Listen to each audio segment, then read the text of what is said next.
Bonjour à tous, bienvenue sur cette chaîne où j'interviewe de belles personnes qui sont là pour œuvrer pour le bien-être de tous et le bien-être de la planète. Donc j'aime les mettre en lumière et chaque mercredi, vous avez donc rendez-vous avec une nouvelle personne.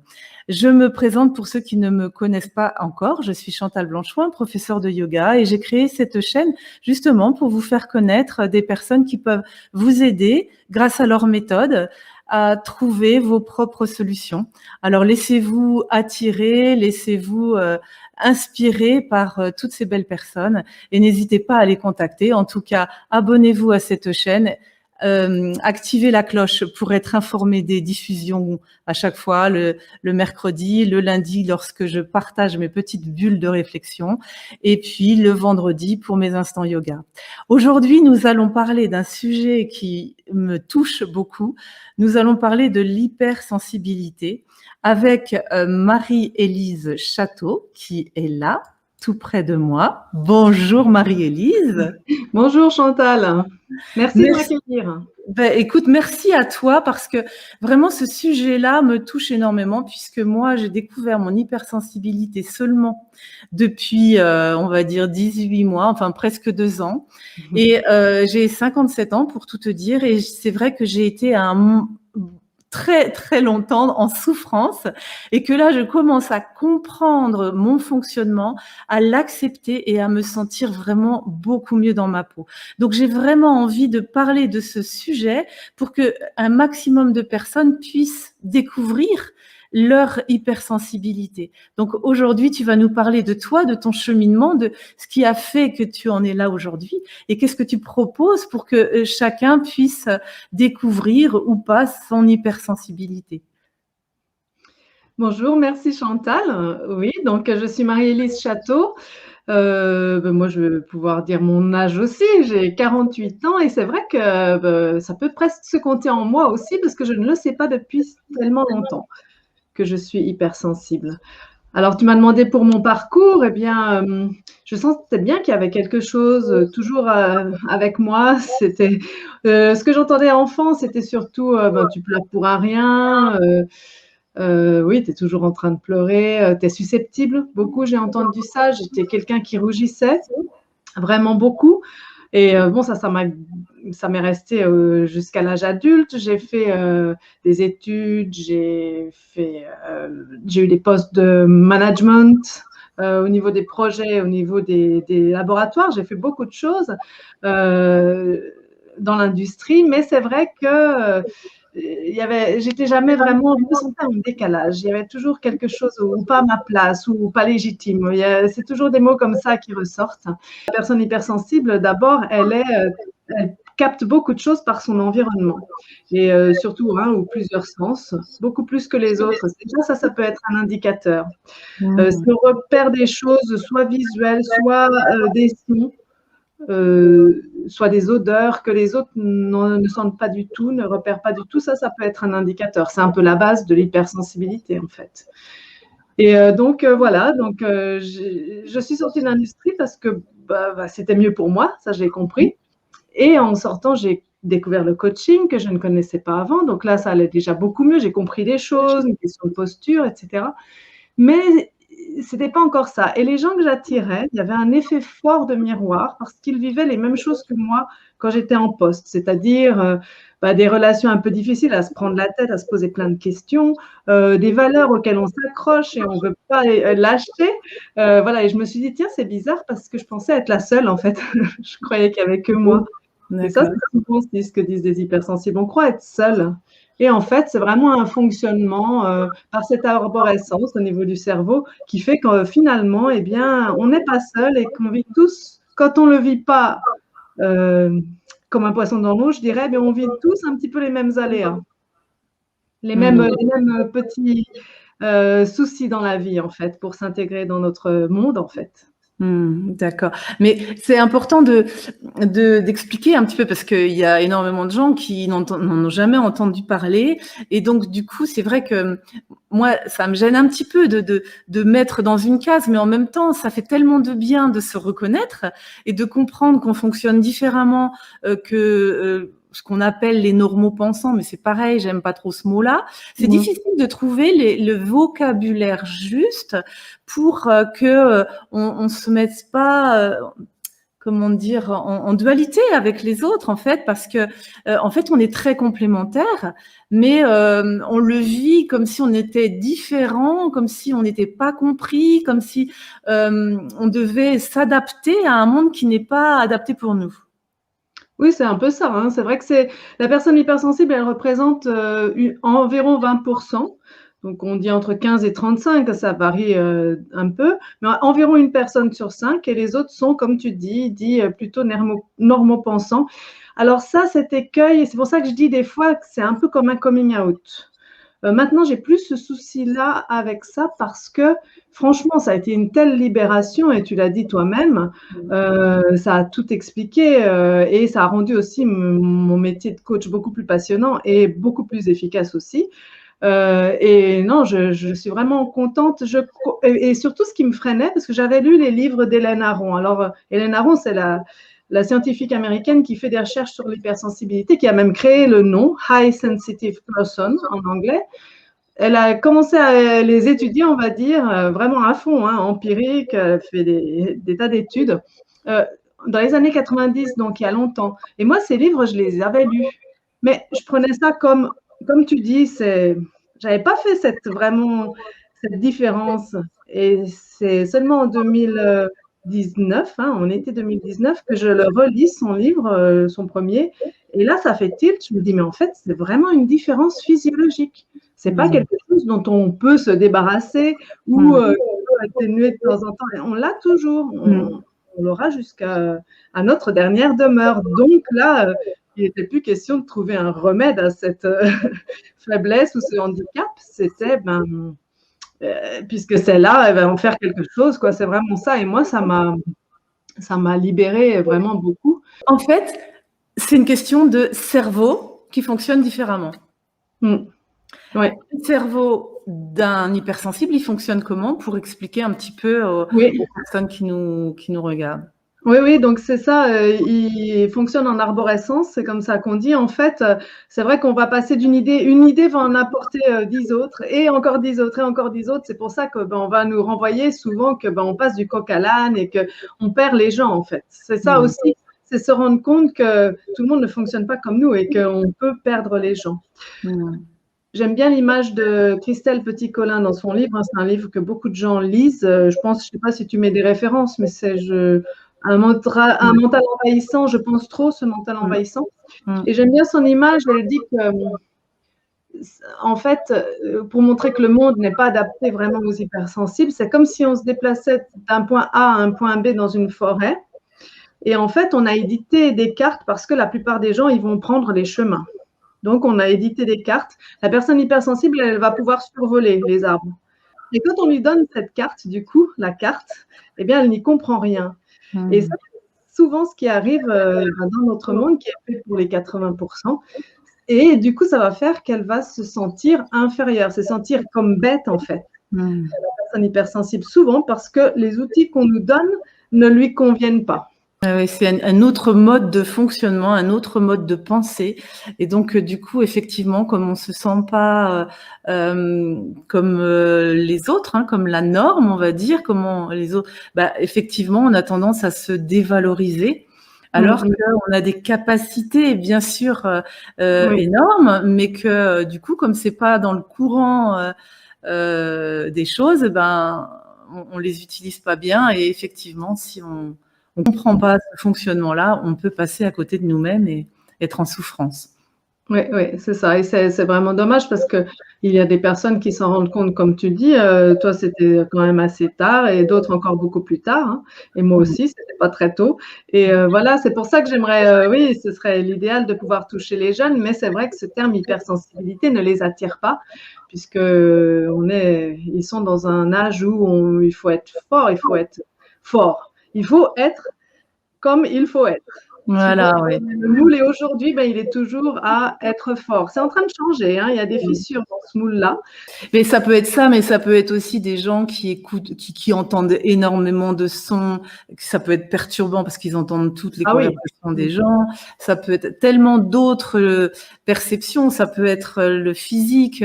Moi, je sais que je ressentais beaucoup les émotions des autres et je ne savais pas que ce n'étaient pas mes émotions. Donc, j'étais souvent en tristesse, en souffrance, parce que je savais pas que c'était pas les miennes. Donc, tout ça, c'est un décodage à comprendre qu'est-ce qui t'appartient, qu'est-ce qui t'appartient pas, etc. Donc, c'est vrai que c'est fatigant, c'est énergivore, mais le fait de comprendre ce qui se passe, déjà, c'est énorme. Donc, et j'ai compris que tu avais envie, mais ça, c'était un vœu que tu avais d'accompagner des jeunes adultes, mais c'est pas évident de les toucher. Justement, comme tu disais tout à l'heure, ce terme d'hypersensible n'est pas. D'abord, il y a plein de gens qui ne l'ont jamais entendu. Moi, je l'entends beaucoup parce que je me suis sentie concernée, donc du coup, j'ai regardé pas mal de choses et il y a plein de choses qui viennent sur Internet vers moi. Mais quand j'en parle autour de moi, il y a plein de gens qui ne savent pas ce que ça veut dire, à quoi ça correspond, etc. Et c'est vrai que c'est pas très vendeur pour des jeunes. Et tu as du mal à les toucher, alors que parfois, ces jeunes, ils sont si mal qu'ils peuvent aller au suicide. Et donc, du coup, tu avais envie de toucher des jeunes, tu en avais parlé lors d'une conférence, ça m'avait touchée, je m'étais dit effectivement, avec tout ce qui se passe à l'extérieur, mais comme je te comprends, comment les toucher? On a la chance aujourd'hui d'accueillir un jeune homme qui a pris conscience qu'il y avait un mal-être et qui a accepté de lire un livre de Christelle Petit-Colin, effectivement, sur le mental envahissant, et qui s'est reconnu et qui a accepté de venir nous rejoindre aujourd'hui. Donc, il n'a pas envie de montrer son image, mais ça, il a tout à fait le droit. Bonjour Ricardo. Bonjour Chantal, bonjour Marie-Élise. Bonjour Ricardo. Donc, bienvenue. Merci Bienvenue à toi. Merci sincèrement d'avoir accepté de venir témoigner un petit peu de ton histoire à toi aussi, parce que tu vois, je me dis qu'il y a tellement de jeunes qui sont en souffrance, il faut le dire. On est d'accord, Ricardo? Tu étais en souffrance. Oui, tout à fait. Et qu'on ne sait pas vers qui s'orienter, vers nos parents qui ne nous comprennent pas, vers les copains qui sont si différents. Comment faire pour comprendre qu'il y a quelque chose en soi qui n'est pas anormal, qui peut être se déployer au centuple? Comment, d'après toi, on pourrait informer et toucher les jeunes? Bah, après, moi, j'ai toujours su qu'il y avait quelque chose qui allait pas avec moi. J'ai toujours su que j'étais un peu, on va dire, différent, mais ça, normalement, enfin, on est tous différents. Mais tu le vois en particulier, comment dire, quand tu ressembles vraiment pas aux autres et que tu as cette impression d'être d'incompréhension, en fait, même par rapport aux parents, quand tu regardes tes parents, tu te dis, mais en fait, il y a un gros décalage entre eux et moi, c'est pas du tout, enfin, je ne ressemble pas vraiment dans le caractère, dans ma façon de penser, dans mes façons d'agir, tout ça.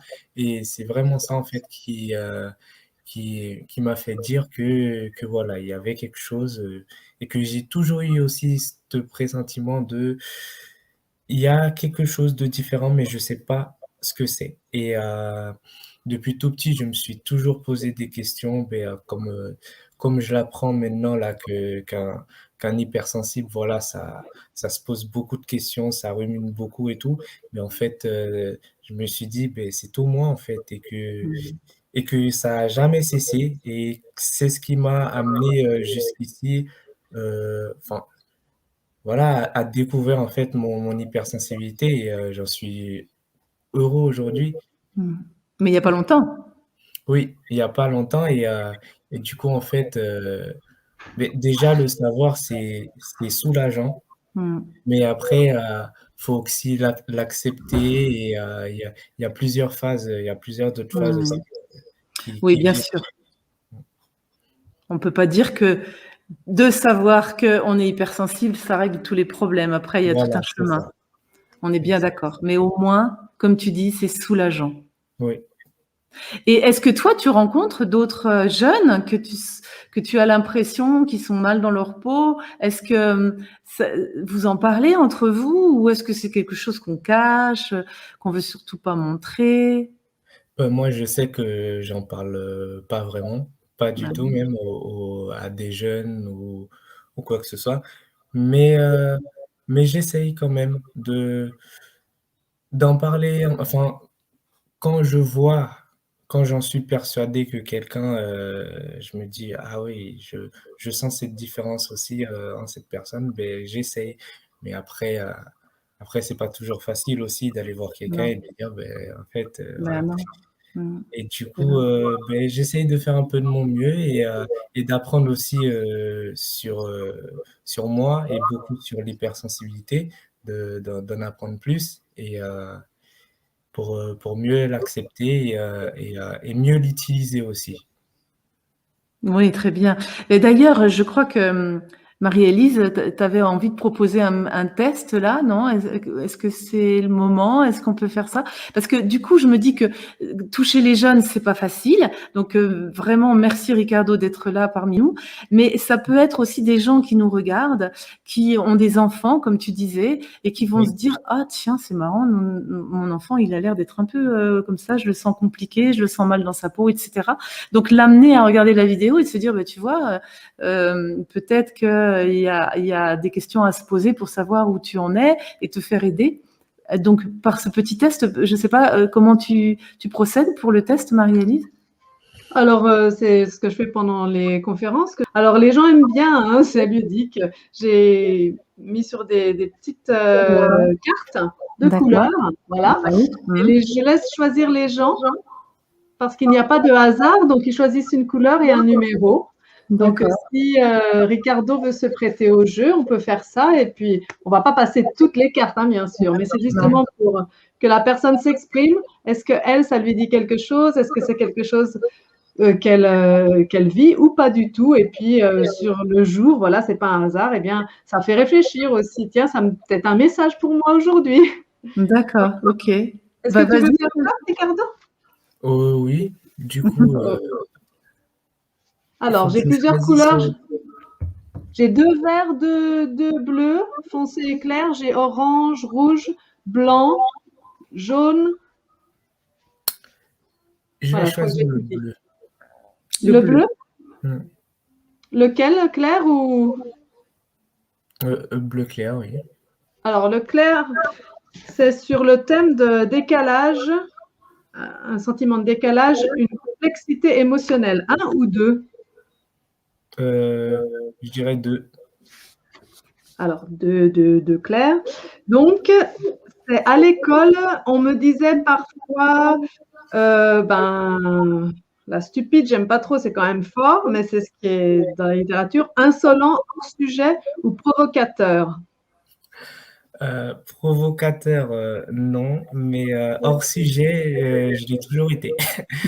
J'ai toujours été parce que j'étais enfin, je vais dire, très, très dans la lune quoi et vu avec mon cerveau, si enfin, je dirais hypersensible, j'ai toujours, j'ai jamais l'idée en place, en fait. Je suis toujours en train de réfléchir à plein de choses en même temps, à plein d'autres trucs, rien à voir et et ouais, j'ai toujours eu des difficultés à l'école, mais voilà.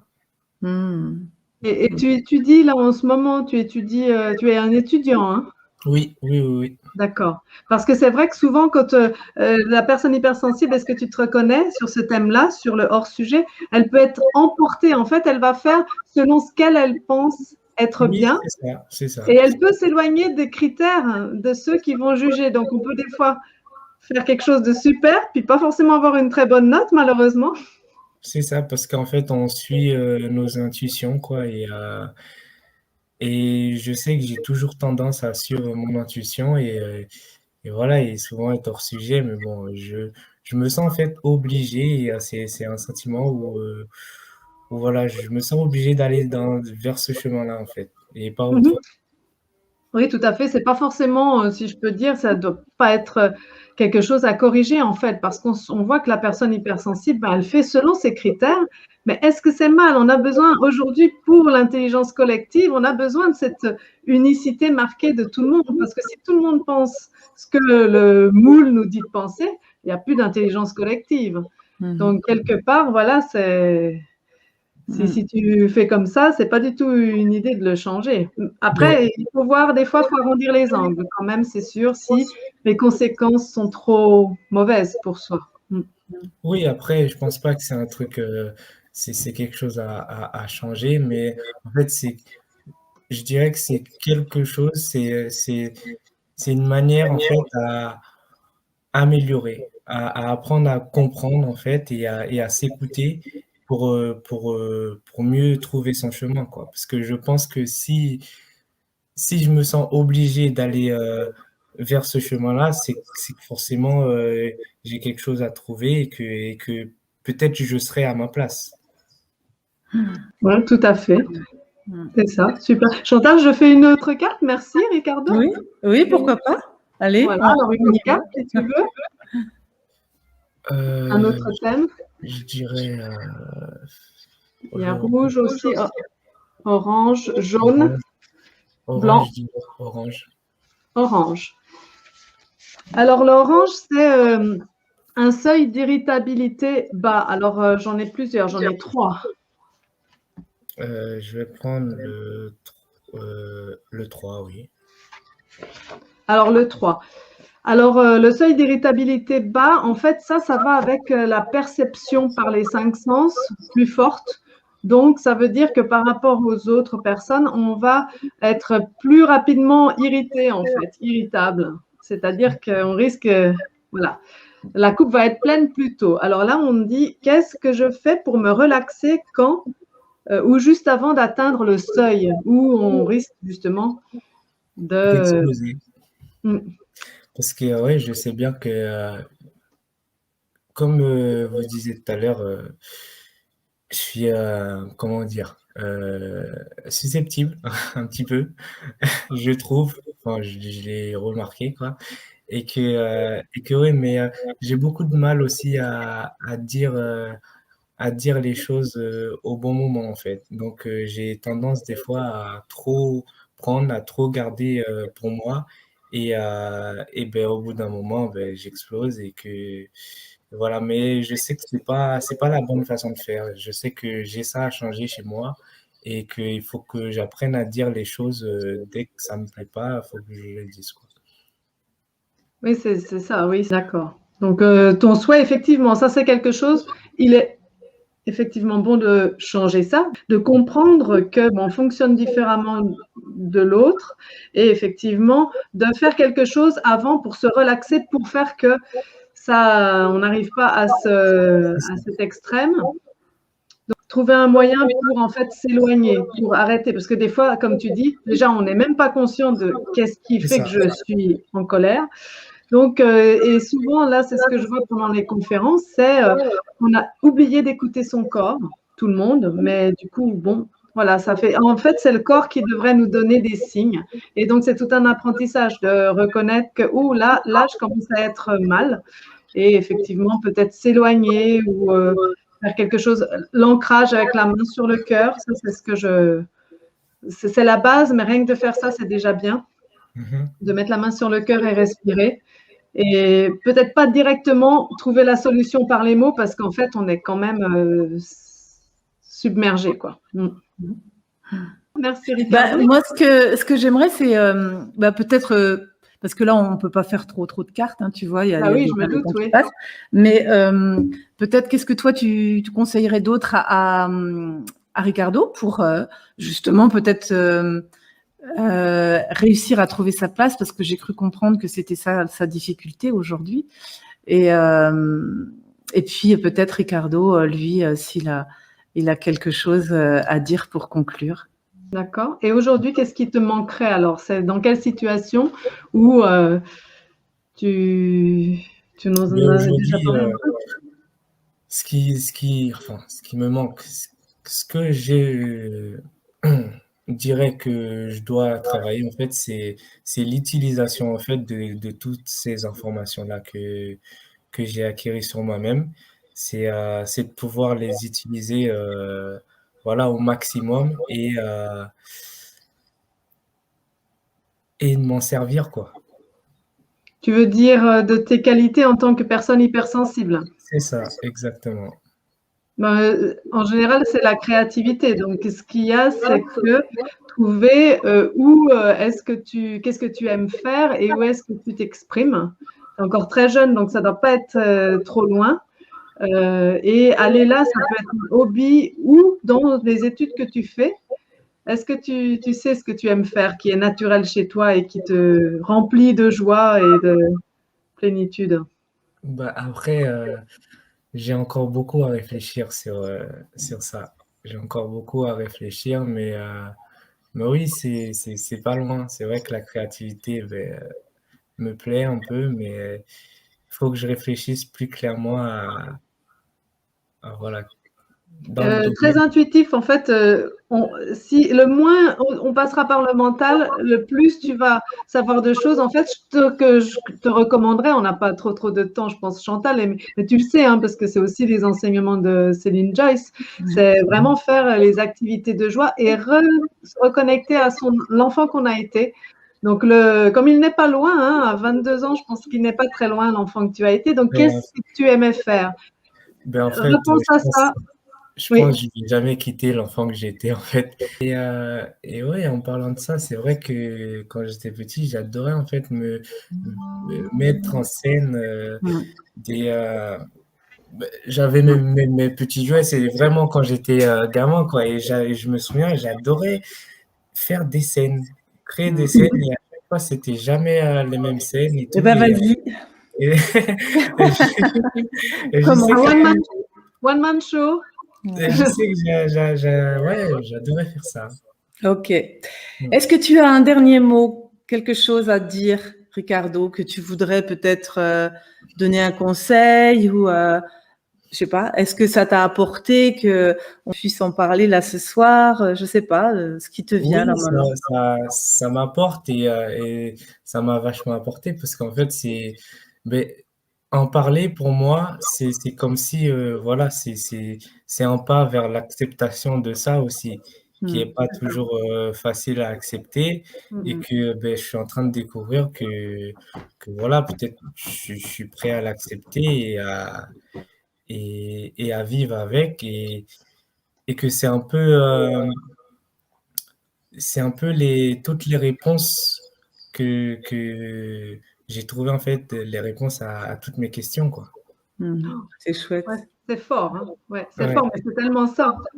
Mais voilà, je dis comme il est, comme je le ressens Mhm. et voilà, pour moi, Ouais. c'est ça. Merci. De rien. Merci, oui. Merci pour Et ton que aussi, témoignage. ce serait bien qu'il y a des gens qui s'y intéressent. Et merci à vous. Ouais, merci, Ricardo. Merci beaucoup pour ton témoignage en tout cas. Merci.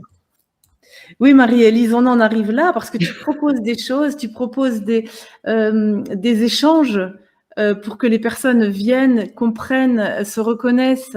Donc, tu vas nous en parler là. Qu'est-ce que Oui, tu tout à fait. Alors, j'ai mis ça au point là en 2020. Et donc, j'organise des conférences interactives en ligne et ensuite, j'organise des groupes. Des groupes sur 6 séances. À terme, j'ai l'idée de faire une formation à partir de tout ça. D'accord, on mettra le lien sur ton site pour que les gens puissent aller voir. Au moins, participe à tes groupes là d'appel pour comprendre ce que tu leur proposes. Oui, tout à J'imagine fait. faire des Oui, tests pour se reconnaître, pour avoir envie de creuser. Et vraiment, moi, j'invite vraiment à justement creuser, chercher, enquêter sur soi pour mieux se comprendre. Et du coup, moi, j'ai compris que maintenant que je me comprenais, j'attendais plus que les autres me comprennent. Voilà, c'est ça, c'est vraiment ça. change Donc, tout. on parle de plus en plus aussi de l'hypersensibilité et parce que ça me plaît vraiment de contribuer à faire que les personnes eh bien, s'acceptent, hein, ça a été dit, c'est l'acceptation de soi vraiment pour aller vers l'amour de soi. Hein. Ouais, non, mais c'est hyper important et on est dans une ère là où il est urgent de se reconnaître et de se comprendre et de s'aimer pour vraiment diffuser beaucoup plus de paix autour de nous, quoi. Oui, c'est tout à fait ça, oui. À l'intérieur pour que ça diffuse à l'extérieur. Ben écoute, je te remercie, Marie-Élise. Est-ce que tu as d'autres choses que tu veux conclure?